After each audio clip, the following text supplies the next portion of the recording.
So guys, meron naman tayong isang senaryo from Nabotas, no? Si Referee Itong na itanong niya sa akin guys yung kanilang game kagabi, yung for example A1 yung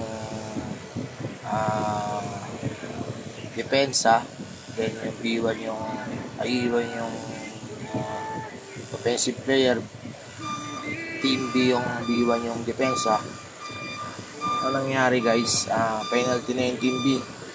So bibigyan natin siya ng 2 free throw. Ang malupit niyan, yung bola biglang finance using by the cross piece ng A1, no? So hawak ng B that time yung bola. After nyan tatawagan siya ng foul, no? Blocking foul according dun kay Itong. Paano natin siya i-administer guys, no? Yun yung katanungan natin dyan. Unang-una, siyempre kailangan bibigyan natin ng 2 free throw yung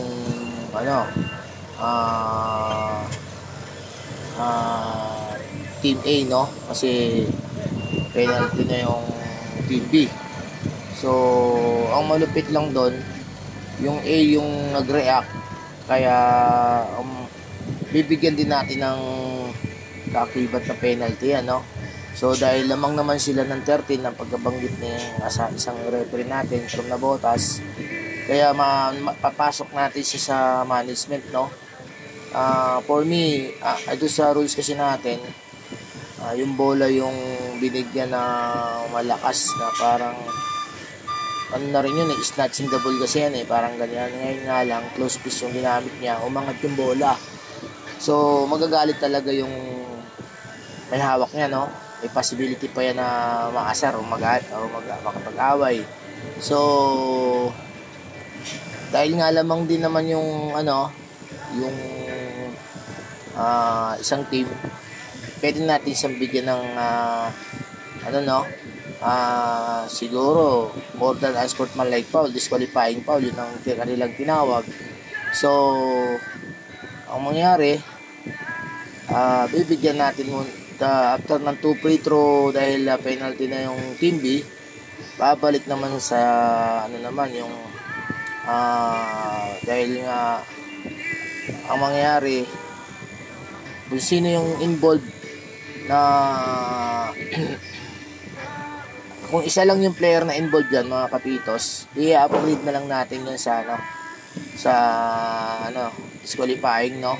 Pero kung magkaiba yan, si B1, kung siya yung depensa, pero patirahin natin siyempre si A1 ng 2 free throw, no?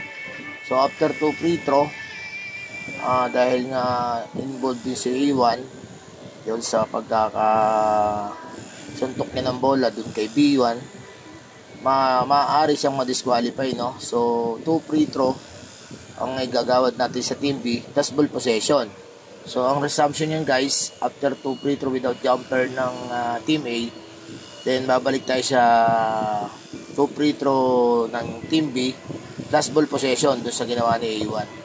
So ganun lang guys ang ating administration dyan.